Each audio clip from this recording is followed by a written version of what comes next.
what I have found a lot of times when I am either in a meeting such as this and I'm listening to a speaker or at a conference or whatever, I learned this from a friend of mine years ago that basically said, Scott, if you take notes, you don't always write down what the speaker says. It's good to do that, nothing wrong with that. And if there's a fill in the blanks, make sure you fill in the blanks, right? But he said, really the main thing is write down what your thoughts are. What's going through your mind when that speaker is talking and something resonates with you? Write that down. He said, because that is what really you want to apply to your life, because in that ideal that person is kind of being the catalyst for you, to bring something up and something crosses your mind and says, man, I've never thought of it that way before. Or, hey, there's a different thought. Let me write that down. And then once you have those notes, you can take it and look back over those and figure out, how can I apply this to my life, right? I mean, we've all heard things and we have allowed those things to just kind of go in one ear and out the other, right? But if we take things and we know, hey, how can I take this information, because it's good information, and how can I apply it to my life so that I become better? Because that's really what this is about. It's about all of us becoming better, okay? And so that's kind of the ideal of having a piece of paper and pen in your hand today. I want to do that for you. I don't think we did that last time, but I want to do that today to give you an opportunity to write some things down, because as Don was making mention, what today's really about is about, hey, how can we together and individually become better? Because if we can become better personally, okay, and you've heard me say this the last time, that leadership is influence, nothing more, nothing less. And you don't have to be in a position of leadership to be a leader. Why? Because if you influence someone, how many of you influence at least one person? A family member, a friend? Yeah, raise your hand. I want to see your hands today. I'm going to ask for participation today. It's early, and I know it. You just had breakfast. Your belly's full. But I am going to ask for some participation. I want to make sure you're listening to me. I was a pastor for several years, and if a congregation and my congregation didn't respond to me the way I thought they should, then I just camp right there, and I'll stay there until they get an amen or, hey, move on, please, get off my toes, But the reason I want to say this to you today is because it's about growing. It's about becoming better.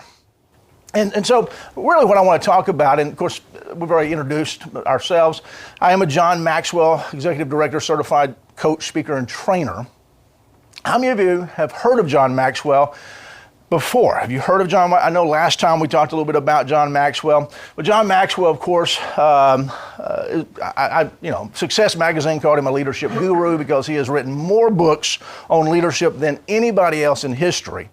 And of course, some of the books that he has written, we'll be talking about. I know last time I gave Don a book, The 21 Irrefutable Laws, I believe, of Leadership. And so he's written a lot of books on that. And so he's just seen to be a leadership guru because of himself, not just writing books, but what he puts into practice, okay? One thing I know, and have experienced in my own life, is that when I grow on the inside, when I become better on the inside, it not only affects me, it affects my world.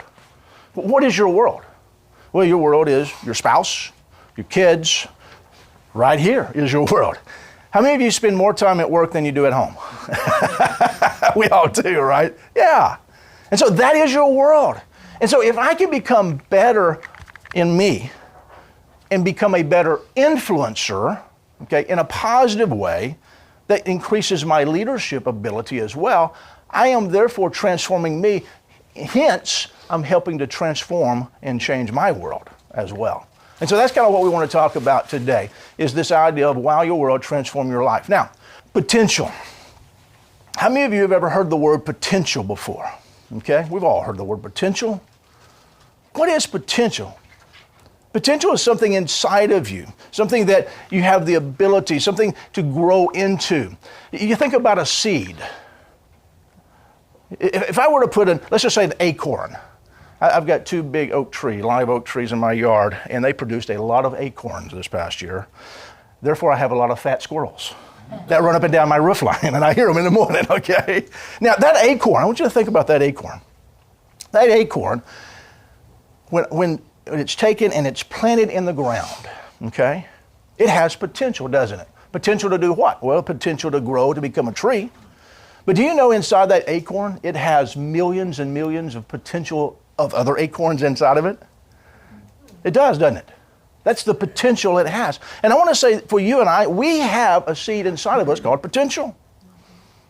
We have something inside of us that basically can produce other things in our life, some positive things in our life. But we just need to know what that potential is in our life, plant it, nurture it, grow it, so that it can become fruitful and bear lots of fruit in our lives. Okay? And so I want to talk about this ideal of potential today. And I want to talk about something called the law of the rubber band. Now, I want you to look. This is a big rubber band, is it not? Some of you who might have seen bigger rubber bands, but this is a big rubber band. I want to put this rubber band right here. Now, what can you do with a rubber band? Wind up something? Okay. I always wait for that answer. I always wait for the shoot. I don't want to shoot somebody with a rubber band. Okay, so be honest, how many of you have shot somebody with a rubber band? Well, yeah, we all have, right? Yeah. Isn't it fun? It's not fun to be shot at with a rubber band, but it is fun to shoot other people with rubber bands. Yeah, something else that can be done with a rubber band. Bond things together. Yeah, put things together, exactly. Anything else? Reminder. A reminder, explain to me. Put it around your wrist. Ah, yes, I like that. Yeah, that's a great idea. Yeah, something else. You can also use it to pop like if you're going to do something negative, you can use it to pop To pop yourself, yeah, that's something you can do. Yeah, all of those things are great ideals and uses for what? This rubber band. But I want you to know something. Right now, that rubber band has potential, doesn't it? Is it useful just laying here? What makes it useful? Being applied. How do you apply a rubber band? What do you do to it? What do you do with this rubber band? You got to stretch it, don't you? Everything you guys talked about, the uses of the rubber band, in order to really get the full impact and fulfill the potential of the rubber band, it has to be, what's the word again? Stretched. Now let me ask you this question. Anybody here like to be stretched? I'm not talking physically, although I don't like to be stretched. I was, the other day, I had an opportunity, my kids wanted to, my shoulder was hurting. Dad, you just need to stretch it out. Yeah, they tried to stretch it out. I'll just say that. I said, stop, it hurts, we're not doing that. I don't like physical stretching, but I'm talking about inside of us. I'm talking about personal growth. I'm talking about doing things many times that are out of our comfort zone, being stretched in that way. Thinking a little bit differently sometimes is helping stretch our mind, is it not? Doing things a little bit differently, but being exposed to other things that could help us sometimes stretches our mind to think a little bit differently, doesn't it? The law of the rubber band says this, says growth stops when you lose the tension between where you are and where you could be. Where you are right now and where you could be. I tell this story, and I might have told this the last time, my wife, this is please ladies, don't take offense to what I'm about to say, okay? If you do, you talk to me afterwards, okay? But I have a wife and 3 daughters. I also now have a granddaughter who's 3 years old. But years ago, when we would go on these trips, these driving trips, and we would pass through certain towns on the interstate, and they would have these outlet malls. You know the ones I'm talking about, right? They have all the stores. And for me driving, I ended up being the male and being the driver. I'd pass up as many as I could, even though they said, hey, Dad, stop, there's an outlet mall. No, we're going to go on. We're going to keep going. Until I just couldn't stop anymore. I couldn't keep going. I had to stop. So we'd go to these outlet malls, and I would drop them off, and they would go wherever they want to do. And I would park the car, and then I would go to the map. You know, the big map that has all the stores on it, right? Luckily, some of them were color-coded. I guess you would say color correlated. Is that the right word? Color coordinated. That's the word I'm looking for. Where you would basically have, like for me, it was either Nike or Under Armour. Okay, and so Under Armour was like, I guess, black and red, and Nike was orange and white. I don't remember now, but the point of the matter is being colorblind, it really didn't matter. But the point, what I'll do is look for those two stores, and undoubtedly they would be in the upper right hand or upper left hand corner. Somehow that worked out. But once I knew where I wanted to go, I needed to find that little red dot that says what? you are here. That's a very important thought. Because even though I may know where I want to go, if I don't know where I am right now, how do I go to where I want to go? You tracking with me on that? I need to know not only where is it I want to go, if I am aware of where I want to go in my life, my goals, my dreams, and my aspirations, because all of us here have dreams, right? This is the time you say, yes, we all have dreams, God. We all have dreams. We do. And those dreams have been put inside of you. Okay? For me, I believe it's from God. One of the things I know that God has done for all of us is He has given potential to you and to me. That's God's gift to you and I. Our gift back to God is to fulfill that potential. Now, when I know where I want to go, and now I know that where that little red dot, I am here, I'm aware of where I am, now I can track a path to where I want to go. So sometimes in our life, though, we know where we want to go, but we don't really know where I am. I mean, I know I'm right here. I'm sitting here today, Scott. This is where I am. But I'm talking about where you are on the inside. Where are you in your growth journey to get to where you want to go? Because we don't just one day wake up and, hey, we finally arrived. I know a lot of successful people, and I know that every single one of them had a goal, they had a dream, and they knew where they were at that point in time in their life before they got there. And they didn't wake up one day and look on the mountain and say, hey, how did I get here? Look at me. How did I do that? No. They tracked a path every single day, and they were consistent on getting to where they needed to go. You see, that's the important part about being aware of not only what your dreams and aspirations and desires are. And let me say this, they're all possible. They are. It's also now knowing, hey, where am I? Where am I? And it doesn't matter how young or how old you are. It's never too late to get started today. To go after those things that are inside of you. Okay? And so for you and I, in this ideal of being stretched, growth stops when you lose the tension. What causes us to lose tension in our life? What causes us to lose tension? Well, I want to talk a little bit about that today, here in a minute. John Maxwell says true life begins at the end of our comfort zone. And we arrive there by, what's the word again? Stretching. I don't know about you, but I like comfort. I like being comfortable. I like being around the same friends. But you know what I have come to realize? Is that true life really is lived outside of my comfort zone. Doing things that I'm not comfortable doing. You guys wouldn't believe this, but when I was a kid, I hid behind my dad and wouldn't talk to anybody. Yeah, I knew an expression on your face would be that way, yeah. Because now I talk and I don't shut up, at least that's what my wife says. I'm just making up for lost time, that's all. Now, it took me a while. I had to get out of my comfort zone to speak to people. I mean, when somebody'd come up and I was a kid and my dad would say, introduce yourself, son, I would hide behind him and cry. Okay? When Gayla and I decided to become missionaries, and this was really outside of my comfort zone, we had to go to language school. I had to learn another language, hablo español. See? I had to learn Spanish. At 38 years old, I had to learn a new language. Now, I took Spanish in high school. How many of you have ever taken Spanish in high school? Yeah. Wasn't too hard, wasn't too bad. I mean, I made a C. But but learning a new language and knowing that I'm going to live in that culture and live in Mexico for several years, I was out of my comfort zone. I want you to know. Going to Mexico, I was out of my comfort zone. Living there, having my family there, being a part of a children's home and starting a church there. All of those things were out of my... Did that automatically just happen? No. I started younger, developing and getting out of my comfort zone, little by little, doing extra things to become to really where I am today. And I'm still wanting to stretch. I'm still doing things to get myself out of my comfort zone. One of the things, that's what John's saying, true life begins at the end of our comfort zone. Always look at ways, hey, how can I step out a little bit more? Now, I told you, we don't all like it. It's not comfortable. But I want you to know, once you do it, you realize, well, that wasn't so bad. It really wasn't.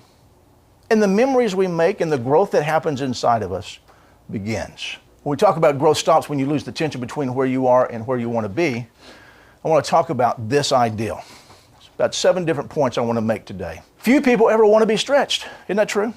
There's not many people. In fact, when you look at statistics, and I say this, there's a statistic out there, and let me ask this question first. How many of you like to read? Anybody here just love to read books? Okay, a few of you, good. How many of you, once you got out of high school, you read a book?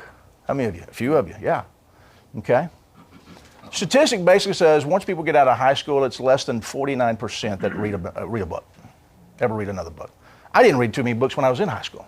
Okay, just give me the cliff notes. That's all I wanted, take the notes. Went to college, it says even less than 32% after college read a book after college. Why is that? Because really, and I say this in the ideal of books, is because books is a great way, to be able to learn, to be able to be stretched. We now have podcasts. We now have YouTube. How many of you like to watch YouTube? Not just for entertainment, but for educational purposes, to learn something new. I had a guy the other day, he was a mechanic, and he put a little thing up on YouTube. He said, hey, this is a new way of doing things. And he said, I figured how many views, like 1,000 views or something, off of watching something from somebody, a mechanic doing something. Yeah, educational. Why? Because people want to learn. It's a great opportunity. We live in a wonderful society today of education, of being able to educate. But the problem is that most of us, we don't want to be stretched. We don't want to get out of our comfort zone. And if we want to fulfill our potential, we need to learn new opportunities, right? We need to learn new ways of doing things. The second one is avoid settling for the status quo. How many of you can name me a person that is famous today? Just pop off a name. Anybody famous? Come on. I know you know some famous people. I'm sorry? McConaughey. McConaughey? Scott Brown. Well, not really. Unless it was the Senator Scott Brown. There's a Senator Scott Brown. Yeah, that one, yes, yeah. Jeff Bezos.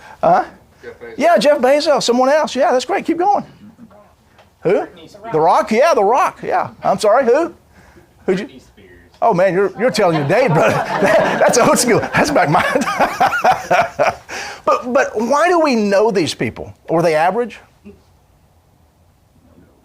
No, they weren't average at all. They're still not average, are they? They're above. Okay? When we go above and beyond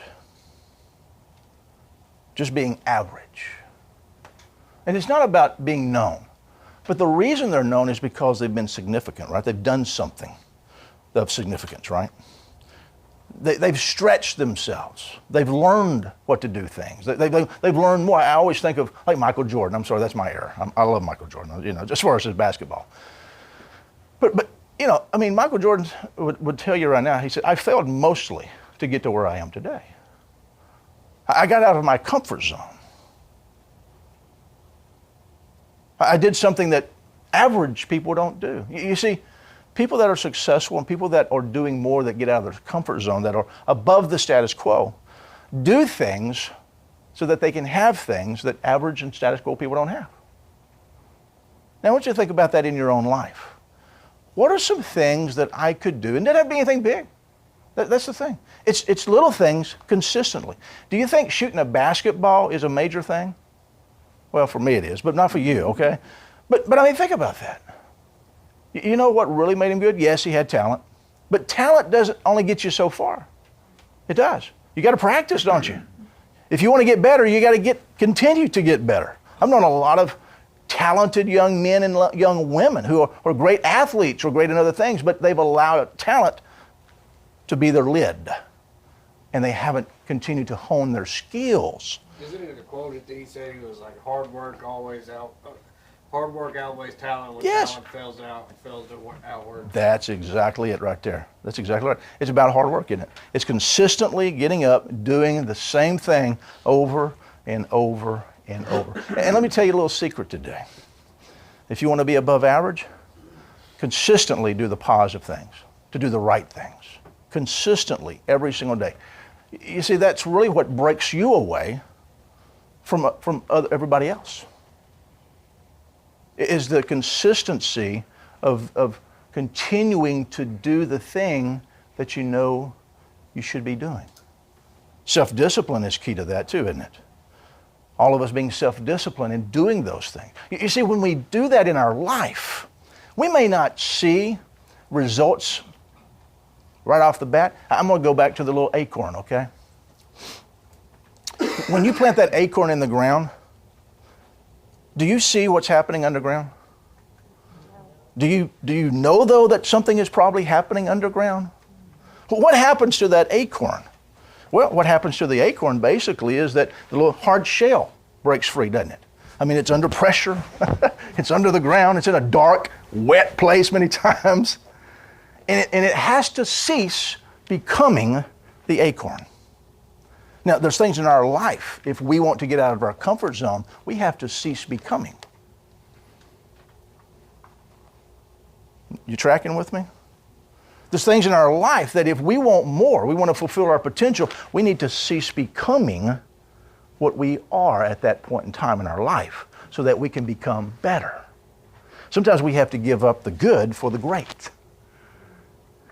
And so that acorn has to give up what it was as a seed or as an acorn in order to be a full-grown tree. And so what's happening under the ground is what? Basically, the hard shell comes off, it germinates, the little root goes down, has a little root that goes down, right? We don't see that.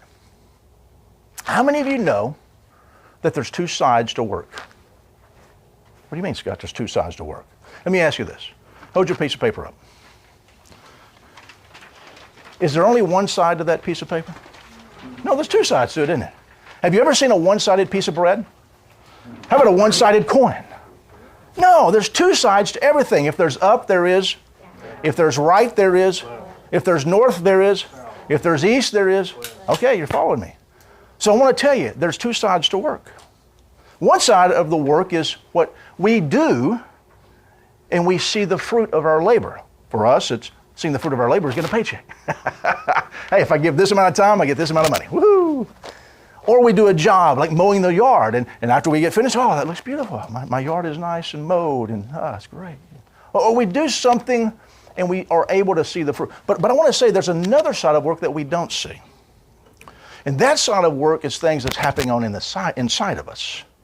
There's work that we do that happens inside of us that we don't see many times. And sometimes that's the most important work that needs to be done. That's the work of basically of self-discipline, of character, of integrity, of consistency, of patience. I mean, I could go on. You following me? That's important work. Why? Because that work affects outside work. The inside always affects the outside. What we do on the inside will always come out. It just does. It just does.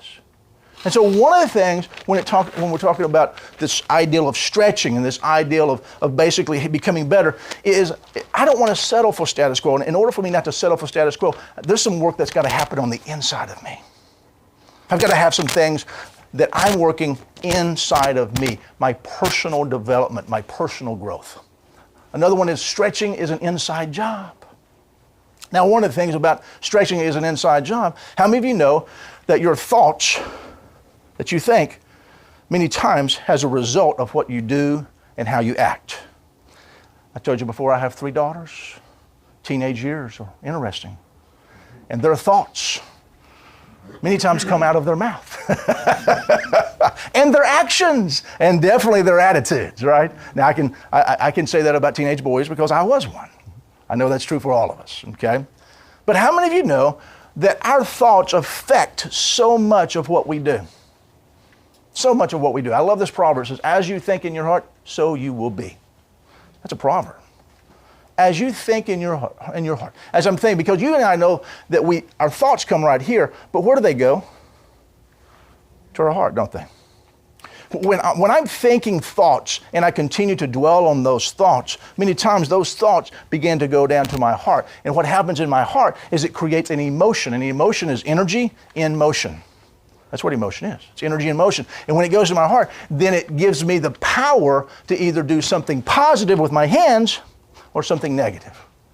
It gives me the power to do something. If I have a thought that is good and positive. It goes to my heart. It creates an emotion. It creates a feeling. And there's only one reason why people do the thing that they do. You know what that one reason is? It's because they feel like it. If you feel like getting up early, you'll get up early. If you don't feel like getting up early, what do? You hit the snooze, don't you? If you feel like not eating that piece of chocolate cake, which I have a very hard time because I love chocolate cake. Oh, I shouldn't. Do I feel like it or not? Depends on if I get on the scales the next day or not. If I feel like going to work out, I need to work out. I'll do it. If I don't feel like working out, I'm not going to. Are you following me there? Everything we do is because we feel like doing it. And so we have a thought that goes to our heart that creates an emotion, that creates a feeling, that creates the action that we do. And that's why right here, as I think in my heart, so I will be. I will act out what I think I am and what I think to be. That's why many times in our life, when we're looking at goals and we're looking at dreams and we're looking at accomplishing things in our life, we need to go ahead and see those things and see us being those things. I do a training called Be, Do, and Have. And the ideal of be, do, and have, basically, God wants us to be what He created us to be. Does He not? Yeah. Now, if you don't agree with it, that's okay. That's all right. I won't hold it against you. It's all good. But this is what I believe, and I want to share that with you right now. I believe God created us, and He's placed inside each of us something to be. Okay? And so, in order for us to really, truly have the things that God wants us to have in our life, and I honestly believe that God has things for us, many times we just are not being what He wants us to be and doing the things that He wants us to do in order to have the things that He wants us to have. But if we will be what He wants us to be and do the things that we need to be doing, that a person who is being that, I know it's a lot of words. You're still tracking with me, right? Okay. Being and doing. Then God says, I have these things for you. There's people in our life that we look at and we say, man, they look at who they are and what they have, and man, I would like to have that one day. But you don't know who they had to become and what they had to do in order to have what they have. John tells a story of a guy that came up to him after one of his conferences and he said, man, I would love to be able to do and have what you have. And he said, no, you don't. What do you mean? You don't know the trials and tribulations I had to go through, the difficulties I had to go through in order to have what I had. But if you're willing to be and you're willing to do, then you can have. But the problem is many times that be starts with us getting out of our comfort zone. If I want to be something, I got to learn something. I got to grow something. I got to be something different than I am now. And so I have to think a little bit differently. The right mindset creates a foundation for good results. What's a right mindset? What would a right mindset be? Positive thoughts, not negative thoughts. Yeah, positive thoughts, not negative thoughts. When problems arise, how many of you have ever had a problem? Anybody here? Yeah, I got one right now. Scott, you're standing here. No, I'm joking. We've all had problems. But when we look at problems as opportunities, think about that. We look at problems as opportunities to grow, to learn. What can I take away? I've got this difficult situation right here in front of me. Look at this thing. It's huge. What am I going to do with this? How do I solve this problem? Well, let's look at this. Is there someone who could help me possibly solve this problem? Is there something, a resource that I have that would be able to help me solve this problem? And if I don't have the resource, are there other people that may have a resource? Here's the thing that I see in our society today. We don't lack resources. We have plenty of resources. The problem is we lack resourcefulness. Using the resources we have around us. And let me say this. Our family, our friends, our neighbors, those around us, they're resources too. To help us understand. To help us solve problems. Hey, have you ever had this problem before? Have you ever had to deal with this before? What did you do? How do I overcome this? And when we become more resourceful, then what we begin to do is grow inside of us and we realize, hey, that's not as big as I made it out to be. And if I can overcome this, what else can I overcome? That helps me grow. It's called layered learning. I learn something from this, I take that, I use that experience for the next problem. Because the next problem is always coming around the corner, right? We always know it's not a matter of if, it's just a matter of when. But we can learn from difficult situations in our life, and we can use those. So those are things that when you create a positive foundation for good results, hey, we want to think positively, don't we? What's another idea of a right mindset for you today?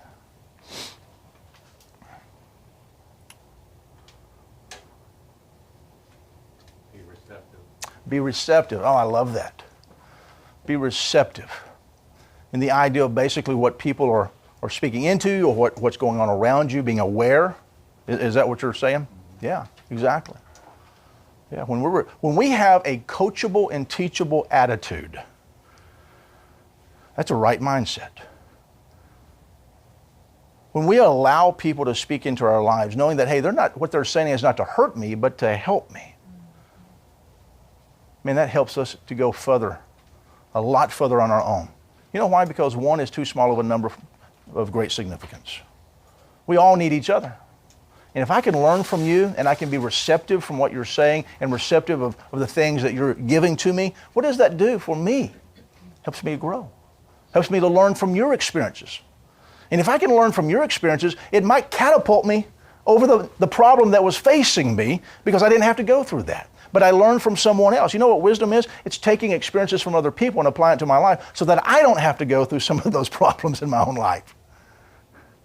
That's why it's important many times to always have people in your life that are positive people that have had experiences in their life. How many of you know you're the sum of the 5 closest people you're around? Do you know that? You think about the people that you hang around with the most. You're the sum of them. You probably dress like them, you talk like them, you think like them. So if you want to grow more, think about, hey, what's my circle of influence? Maybe I need to add some more people that, hey, I want to kind of emulate some of the things that they're doing. Hey, they've got a great relationship with their spouse.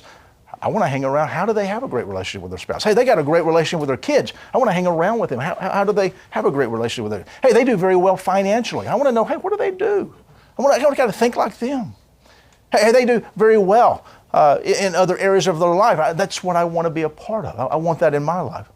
You see, when we're receptive and we're coachable and we're teachable and we're able to look at areas of our life, hey, who are the people I need to be around? I need to increase my network. Does that get you out of your comfort zone? Yeah, it does, because you got to go to them. You've got to find a way. How do I speak to them, and how do I get inside of their network? But do you see a benefit of possibly hanging around other people that are in areas that you would like to grow in? Is there a benefit for you? The answer would be Yes. yes. Thank you. I knew that was coming. A resounding yes. There is a benefit for you. And it's not just a one-sided. For that person that is teaching you and you're receptive to, it also gives them an opportunity to share their wisdom, to share with, and to pour into you, and to invest into you. And for them, I want to know that. I want you to know this. There's a scripture in the Bible that says, more blessed to give than receive. There's 2 sides to that, isn't there? Giving and receiving. Here's the funny thing about giving and receiving. When people give of their wisdom and they give of their knowledge and they give of what they have, do you know that they get back? Many times a lot more. And I'm not talking monetary. I'm talking about just the feeling, just the relationship, just the opportunity to share. And then it opens up more opportunities to be able to share. Okay? And so when you're trying to grow and you're trying to become better, look for better networks. Look for other ideals. Let's go on. The right mindset increases our potential. How would your right mindset increase your potential?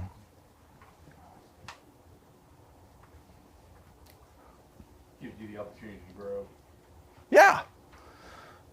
Gives you the opportunity to grow in areas that you're looking to grow in.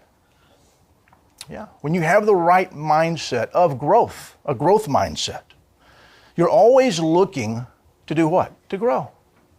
What areas of my life do I really need to grow in? I want you to right now think about a area, just one, just an area you say, hey, you know, I really would like to grow in this area. You got it? Everybody got that area right now? Now think about, what are some steps I could take right now to grow in that area? What are some opportunities I need to take and increase my potential to grow in that area? Hey, is it possibly increasing your network? Going around and asking somebody that may be doing well what you're wanting to do? Is it possibly reading a book? Is it possibly watching a podcast? Watching YouTube or listening to a podcast? I mean, there's always resources. The thing is that how do we become more resourceful in doing those things? To obtain those things, to be, okay? The right mindset is intentional. You have to be intentional in life. You have to be. Many times we find ourselves I call it just floating in life. Just wherever life takes me, that's where I'm going to go. I told you a while ago, those individuals that I know that are successful in areas of their life, they just didn't wake up one day and say, hell, look at me, where I am. They created a plan and was intentional every single day of what they wanted to accomplish in their life. Let me ask you this. If you were intentional in your decisions and in your choices every day, would it change your life in some area of your life? One of the things I told you about 3 daughters. I've got my middle daughter's headed to college, which made me more intentional with spending time with her. Not just sitting down and watching a TV show or going to the movies, but sitting down and asking questions, getting to know her, and trying to impart some wisdom to this young mind that's going to go into college, that's going to be a sponge that soaks up everything. But one of the things I needed to be is more intentional about the things that I wanted her to know. Okay? So I was more intentional with her this summer. This past year of spending that time. I'm also trying to be more intentional with spending time with my wife. We try to have a date night at least twice a month. I can't honestly say that's always the case, but we set it in a calendar because I believe that whatever is important is on your calendar.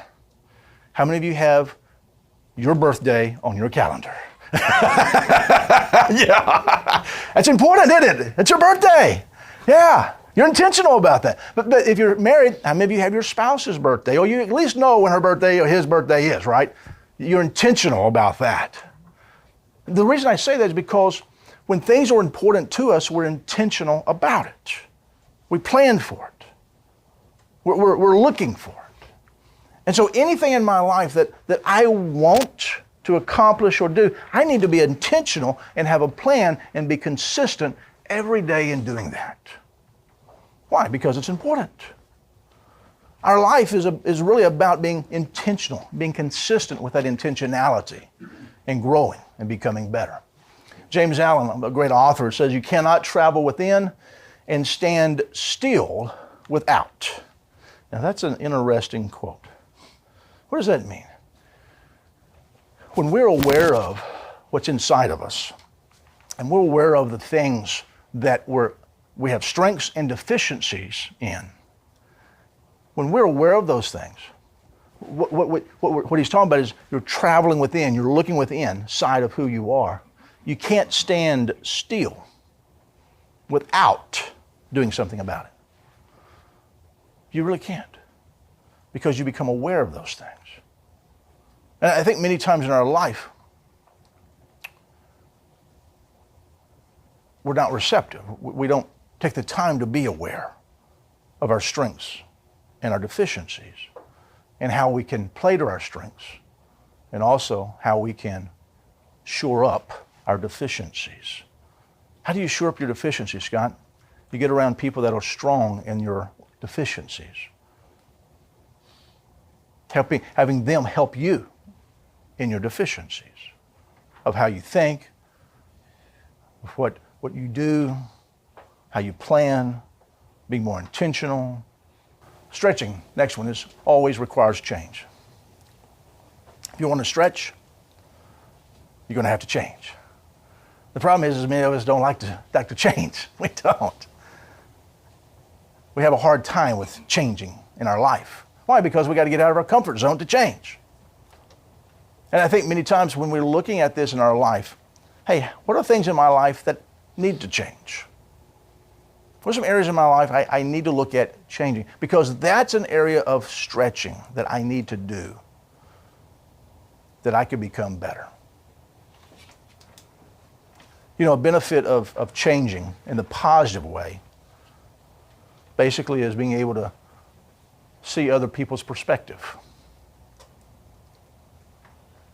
You know, when we take the time to get to know people and ask questions and talk about areas of our life that we need to change, it kind of opens up our mind and our eyes to see a different way of doing things, a different way of thinking.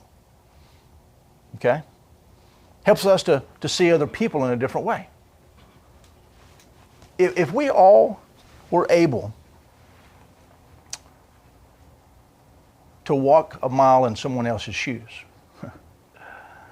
would that not change our perspective about people?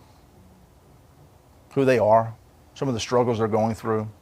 Would it not also give us some empathy, more empathy to help people? Let's just take your customers, for instance. If you're dealing with customers and you begin to walk a mile in their shoe and what they're dealing with and some of the things they're dealing with, hey, what does that feel like? Kind of changes my mindset. How about a friend? How about someone here in this room today? If you kind of have a better idea of what they're going through, the difficulties they're facing, it gives me a little more empathy and maybe even sympathy. It changes my perspective on them and the situation. I bring that up because none of us are on an island. What I mean by that is none of us are isolated. Decisions of people affect us every single day. It's just not my decision that affects me. It's other people's decisions that affect me. The decision my kids make, they affect me. Decisions my wife makes, it affects me. Decisions some of my team members make, they affect me. Same way with you. Decisions that you make will affect your world in some way. And the ideal basically is when I put myself in other people's shoes and I walk a mile in their shoe, I see a different perspective. It gives me another opportunity to see, hey, what changes do I need to make in my life to be better? To help them be better. Because I honestly believe our whole life is about people. It is. It's about helping others grow and become better. And when I take the focus off of me, it's me, it's all about me, it's mine, it's all mine. And I begin to think about, hey, what can I do to help other people? My focus changes. Zig Ziglar, a phenomenal motivational speaker and author, said this: if you help enough people get what they want, you'll always get what you want. If you help enough people get what they want, you'll always get what you want. Now think about that. The ideal is not you getting. The ideal is helping people get what they want. If I'm in a position, and we all are, in areas of our life, to help people get what they need and what they want, how does that benefit me, Scott? How does that really come back to me? It always goes back to the law of sowing and reaping. When you sow, you reap. You remember I told you there's two sides to everything? Same thing. If you sow something, you're going to reap something. So before you sow, you better figure out, what is it I want to reap? My grandfather was a farmer, and he loved to farm and plant corn. Now, my grandfather, he had acres and acres, and I remember as a kid, he would plant corn, but he loved field corn, totally separate than what sweet corn is. Okay, both of them, of course, corn on the cob. But the idea is field corn is a very hearty, doesn't have a lot of flavor to me. Sweet corn, I like it because it's sweet, and then I like sugar. But the rest of the family liked sweet corn. And I remember one year he grabbed a particular bag of corn that he uses, but it was the wrong bag. He planted sweet corn. He always enjoyed planting field corn and give us maybe one roll of sweet corn. But this year was the opposite. He planted acres of sweet corn and had 1 acre of field corn. It was a mistake by him. It was a benefit to us. We had plenty of sweet corn. But I say that because you need to realize, what is it that I want to reap in my life? And whatever it is I want to reap in my life, I need to sow that seed. I need to make sure I'm sowing the right seed in my life and also in others. And so if I want to help others, okay, I need to make sure I'm sowing the seed that helps them. Here's the thing, the sowing and reaping. The benefit for us and the ideal, basically, of helping other people get what they want so that we can get what we want, and it's not about us, it's about them. It just happens. And it's not a selfish thing, oh, I'm going to sow in you so I can get. We don't want that. Because many times what we sow, what we reap is not exactly what we want. The adage is basically, I want to focus on you, helping you become better. I want to focus on you getting what you want, getting what you need in your life. And because of that, the reaping that I get will be what I need and what I want in my life too. Who could you sow in today? What could you do for someone today that would encourage them, that would help them, that would benefit them? Because I'll promise you, there'll be a benefit to you later. It may not be from the same field that you sow in. It may be someone else or something else that you benefit from. But there is a law of sowing and reaping. Alan Cohen said, to grow, you must be willing to let your present and future be totally unlike your past. Your history is not your destiny. Isn't that good? My history is not my destiny. Because there's some bad history in my past. That's not my destiny. And when I realize that my destiny is in front of me, hence the reason on our cars we have bigger windshields, and in our back we have a small rearview mirror. Why? Because I'm going forward.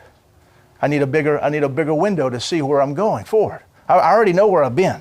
And I can reflect. That's why the rearview mirror. I can reflect back to where I've been. But I need to know where I'm going. Because that's my destiny. That's where I want to go. So to grow, you must be willing to let your present and future be totally unlike your past. What does that mean? I need to change. Don't let your present and your future be the same as it was in the past. Always grow. Always become better. Always get better. Stretching sets you apart from others. This is key in our life. Why? Because not everybody likes to stretch. Not everybody likes to grow. And when we're growing, we're stretching, we're becoming better, it sets us apart from other people. Stretching can become a lifestyle. What's a lifestyle? That's basically how I live. I want to grow. I want a lifestyle of continuing to grow and become better. It kind of becomes this thing that, hey, I enjoy. Every day I wake up, I want to know, hey, what am I going to learn today? I try to do a reflection every day. In the morning, basically ask, hey, what am I going to learn today? And at the end of the day, hey, what did I learn today? And how can I apply that in my life? And when I do that, I can be sure that tomorrow will be better than today. You see, I always want to be better today than I was yesterday, and I want to be better tomorrow than I am today. And the only surety that I have of that is for me to grow and for me to become better. Rabbi Nachman said, if you won't be better tomorrow than you were today, then what do you need tomorrow for? That's a pretty good question, isn't it? If you're not planning on being better tomorrow, what do you need tomorrow for? Because our whole ideal is to grow. I honestly believe God is a God of change. He doesn't change. He wants us to change. He wants us to become better, a better version of who He made us to be better, to do better, so that we can have better. Stretching gives you a shot at significance. It really does. We talked about people, successful people that we knew and things of that nature, and they have an adage of significance in their life. They've contributed to our life. Jeff Bezos, what has he done? Amazon, right? How many of you use Amazon? Yeah, daily. Some of us have to put boundaries on using Amazon, don't we? Yeah. I can only spend this amount today. Would you say that, what he's done has been significant in our world, and I'm talking about the big world today? It has, hasn't it? It really has. Now, let me say this for you. You don't have to be significant in a big way. In fact, a lot of times it just starts off small. It's being kind to people. It's being honest with people. It's being trustworthy with people. It's doing what you say you're going to do. That creates significance. And consistently being the person you were meant to be. We can be significant with our families, can't we? We should be. We can be significant with our friends. We should be. We can be significant right here, and we should be. We can be significant in areas of our neighborhood, of helping out, of being a good neighbor. I think there's a scripture about that, isn't there? Significance. Doesn't have to be like a Jeff Bezos. It can be who you are. A significant individual in someone's life. A good friend of mine, years ago, every year would give time to go up to an elementary school and just read.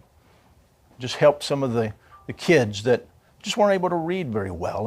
And he would allow them to read and he would read to them and allow them to cite words, memorize sight words. And some of these were fourth graders and maybe some third graders mixed in.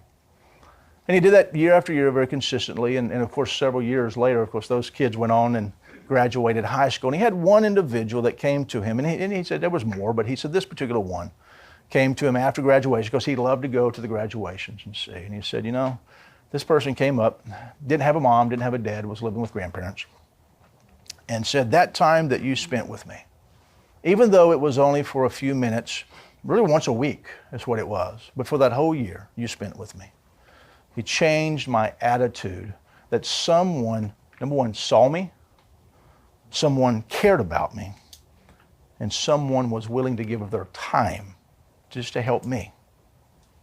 That changed my life as a kid and my mindset that there are people out there who are willing to give. Now, I've said this before. If you really want to be significant in someone's life, there's 3 questions that everybody is asking. And in fact, you've asked that of me today, whether you realized it or not. It's a question that, in fact, it's 3 questions that people are always saying to you and I. First off, can you help me?